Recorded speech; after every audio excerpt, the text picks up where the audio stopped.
J. Ackerman. He's the one that started all this stuff about costuming at conventions. It was a costume he borrowed a little bit from Buck Rogers, a little bit from what we call Things to Come, and so on. The fellow on the left is Robert Lowndes, Doc Lowndes, a big fan.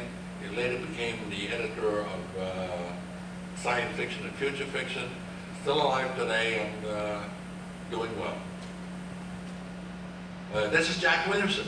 Came all the way in from New Mexico to attend the convention. He said he wanted to go see the World's Fair, and I said, well, Jack, you'll have to use the subway. He says, well, I've never been in the subway, let's do it.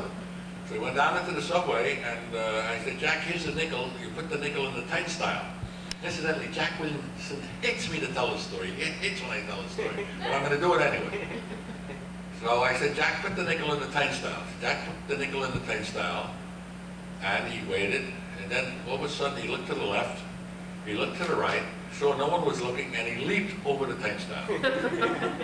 That's how Jack got out there. As a sideline, I must tell you that Robert Bloch, when he went out to the fair, also did the same thing and leaped over the turnstile. But in Robert Bloch's case, once he got to the World's Fair, he looked at the Trylon and the Perisphere from the outside, and he says, okay, I've seen enough of the World's Fair, let's go back to New York. That's all he saw of the World's Fair.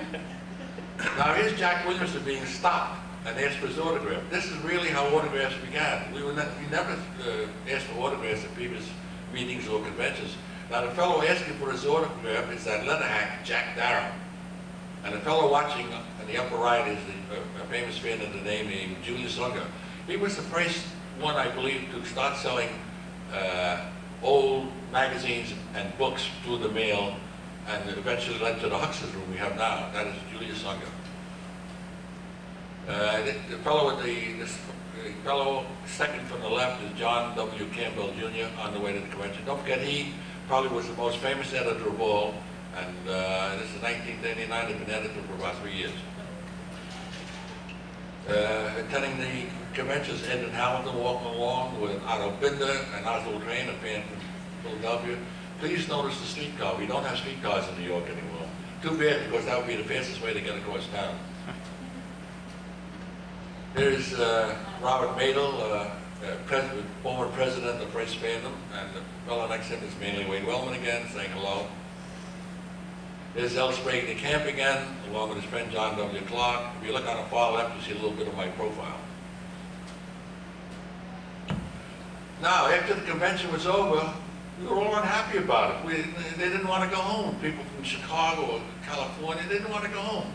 So we said, let's throw a party. And this was what is now known as the first Dead Dog Party. After the convention is over, people like to hang around and attend what is called the Dead Dog Party. So identifying the seated ones is Forrest J. Ackerman. Next to him is a writer, pretty good writer back in those days, named Norse Rockland. There's Charles D. Hornig again, and then there's Happy Ray Bradbury. And the girl again is Maria, there I am next to her, Otto Binder, Maud Weisinger, and Jack Darrow. First Dead Dog Party. And about July 6, 1939. A year later, they held the second World Science Fiction Convention, and that was held in Chicago. I didn't think I was there, but a fellow who was running the convention, and when I was in Minneapolis attending the convention named Minicon, brought out the attendance book, and there was my name along with Maud Weisinger. I really have no recollection of attending it. Well, the fellow who did that is the fourth from the left. He's one of the most famous fans, and not only a fan, but he's an excellent science fiction and mystery writer, known as well as anyone in that group. His name is Bob Tucker. I hope you know who Bob Tucker is. I mean, that's Bob Tucker. And we see Fari Ackerman there with Maroyo. All right, here was a meeting in Los Angeles of the Los Angeles Science Fiction League group, and they had quite a good attendance, as you see. Look at all the women that are attending. Do I hear a round of applause? Yeah. Gotta go, gotta go. Let me at least point out the lady, let me see now, I want to make sure I got this right now. The lady on the far left, unless I'm dead mistaken, I haven't looked at this picture quite a while, is Mrs. Robert A. Heinlein, the first wife of Robert A. Heinlein, Leslie Heinlein. The young lady next to her had the name Pogo. She was quite a good-looking girl, and she was very popular with the group. The other ladies, I really don't know offhand. Well, let's go to the top row. See if I think the fourth from the left inning is Barry Ackerman again, is Edmund Hamilton, followed by Charles D. Hornig. Now let's get to the second row. Let me go, count off for me. 1, 2, 3, 4, 5, 6. The fellow with the open collar is Russ Hodgkins. Next to him is a science fiction writer named Arthur K. Barnes. And the fellow next to him was just beginning writing at this time. That's Robert A. Heinlein. Robert A. Heinlein was indeed a fan as well as a professional. And behind the lady with the white hat, Julie? What? Which way are we counting? You're counting from the left. You see the one, starting from the left, the second row. 1, 2, 3, 4, 5, 6. The sixth fellow has an open collar. Right. That's right. The fellow next to him with a tie is Arthur K. Barnes, a writer. Yeah. The fellow next to him with the open collar is Robert A. Heinlein. Moving one over is Walt Daugherty, a fan, and the second one, the one to the right of him, is a very famous science fiction writer named Edward E. Smith. That's Doc Smith who wrote the Skylark stories. Next to him is Jack Williamson, famous writer, still famous writer. Next to him is a fan named Ray Bradbury. That's Ray Bradbury there. And at that point the photographer said, let's get rid of all the nobodies, and let's have the important people, let's have a picture of them. So that's the next slide. The reason I want to mention that is we see no trace of Ray Bradbury, who probably turned out to be as famous as any of them, because he hadn't sold anything yet, you see. I'll identify again, this time standing up. It's Robert A. Heinlein again, Jack Williamson, Barry Ackerman, Will Daugherty, Charles D. Hornig, editor wonder. That is Russ Hodgkins, a fan, Arthur K. Barnes, the writer, Doc Smith, Edmund Hamilton, and a fellow known as Franklin Brady. In 1941, I was driving out west to spend the summer in California, and the day before I left, I got a check from Astonishing Story, my Super Science Stories, that I sold the first Ray Bradbury story. So rather than send him the check, I thought I would surprise him and go out to Los Angeles and give him the check. Well, I drove out with Ed Hamilton, and we took a cottage that's far right there on South Norton Avenue. And we decided to take a little walk to see where we were, and on the cross street, Olympic Boulevard, a half a block away, we saw a face and we couldn't believe it. It was Ray Bradbury. He was selling newspapers to cars that stopped at the traffic light. Hey, get your Los Angeles Times, get your Los Angeles, that's the way he earned a living, selling newspapers. Well, when he saw us, I thought he would drop dead. Anyway, I gave the news that he sold this great story. He immediately came back the next day with another script. He says, here's my second story, I hope you're able to sell it, and so on. And I'm looking at it with, oh, okay, we'll see what goes on. Now here's Ed Hamilton and Ray Bradbury reaction to each other. Ed Hamilton is holding his nose, looking at that Ray Bradbury script. And Ray Bradbury is looking at a story that Edmund Hamilton wrote, a Captain Future story, and you see he can barely hold it. It's just plain garbage. It's just a gag shot. Now there's Ed Hamilton reading one of his stories, Captain Future. You see that arm extending from the left side? That's 10% of me, because I was Hamilton's agent and I collected 10% of all he did. Well, we now deal with a few editors involved in science fiction. This, of course, is the most important editor, probably from one point of view. This is Hugo Gernsback, the father of magazine science fiction. This is in his office about 1935 or so. And as you all know, if you attend Whale science fiction conventions or hear about them, the best stories and editors and so on are awarded Hugos, all in honor of Hugo Gernsback. There he is. Oh, my voice. On one occasion, Hugo Gernsback was entertaining some friends, and he told about these Hugo Awards. So the friends said, oh, really? What does the Hugo Award look like? And Gernsback said, I don't know, I've never seen one. So the way got back to the convention, and Barry Ackerman, the fellow on the right, was delegated to give a Hugo Award to Hugo Gernsback himself.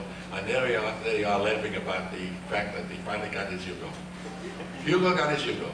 This is Dr. T. O'Connor Sloan.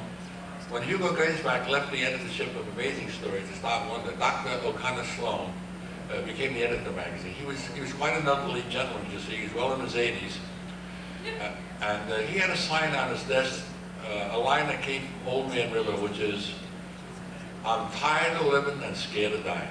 That was the way. He believed, he told me, he guaranteed that man would never be able to travel to the moon. They'd never be able to build a rocket ship to go to the moon, let alone outer space. He was a fellow who was doing science fiction, interplanetary stories, and amazing. Didn't believe a word of it. This is the editor of Amazing Stories. Before I tell you who he is, I want to go to the next picture. Now, there he is in the middle. You see, he's quite small. He had an accident when he was a kid, and he never grew more than maybe 4 foot 9 or 10. Now, the fellow on the left is out of bit of the science fiction writer I mentioned, and the fellow on the far right, good heavens, I'm smoking a cigarette, it's me. Thank God I gave him up. That is me. Now, the reason I want you to pay attention to the height, when I was in comics, I introduced a character called the Atom, which I labeled the world's smallest superhero. If any of you read the Atom, you remember his civilian identity was Ray Palmer. I named it after this editor of Amazing Stories. That's Ray Palmer. That is the real Ray Palmer. So the one I created for Adam was only thanks to Ray Palmer, he allowed me to use his name. This is Harry Bates, who edited the first issue of Astounding Stories, January 19th, the issue.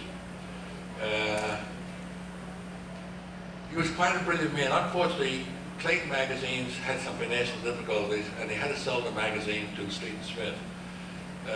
Harry Bates, of course, is almost as well known as a writer. He wrote a story for Astounding Stories a few years later called Farewell to the Master. It was made into a motion picture called The Day the Earth Stood Still. One of the best science fiction movies ever made. This is Harry Bates. Now, he had an associate named Desmond Hall. When the magazine was sold to Street and Smith, Astounding was sold, he went along with it. When interviewing Harry Bates and Desmond Hall, I said one of my favorite writers was Anthony Gilmore, writing for Astounding Stories. So Harry Bates smiled and said, well, I must tell you that there is no Anthony Gilmore. He's the pen name for 2 other writers. I said, really? Now, if you're an editor of a fair magazine, you want to get what is known as a scoop. So I said, you've got to tell me who it is. No, we can't tell you. We just cannot tell you who it is. It would violate the confidence. Well, I did a lot of research, and I finally figured out who Anthony Gilmore was. Anthony Gilmore was Harry Bates and Desmond Hall selling stories to themselves. And that's why they would not reveal who it was. When the Astounding Stories were sold to Street Smith, this is F. Orrin Tremaine, who became the editor of the magazine. He initiated a series of stories called Thought Variant. Each Thought Variant story had to have an absolutely brand new idea that had never appeared in science fiction before. So for a couple of years, he was editor of Astounding. Now here we are again with Mort Weisinger on the left, and here we see John W. Campbell. I hope my voice holds out to tell you the story, because it's quite an interesting one. John W. Campbell, of course, was a writer before he became an editor. He wrote stories, what are called, nowadays are called hard science stories. He wanted to write for Mort, but Mort says, no, the stories you write, the stories you, writing for Amazing Stories and early Astounding are too high-tech for us. If you could write more action-oriented stories, if you could write stories like Stanley G. Weymouth, that great writer I mentioned before, I will be very interested. So John W. Campbell went home and wrote a few stories in the imitation of Stanley G. Weymouth. They did what is now known as the Penton and Blake stories. Now one day John W. Campbell came up to see Mort, and he seemed to be a little frustrated, and he's holding a copy of Thrilling Wonder Stories in his hand. He says, Mort, what did you do to tackle my story? So Mort said, what do you mean? He says, this story is now called The Brain Stealers of Mars. He said, I would never use a horrible title like that. So Campbell says, are you allowed to change the title of a story? So Mort says, of course. I edit the magazine, and I must give the best possible look to the book, to the issue. Well, Campbell says, all right, tell me, I noticed that some of my copy was rewritten, and some of my copy was left out. How did that happen? So Mort says, look, from time to time you came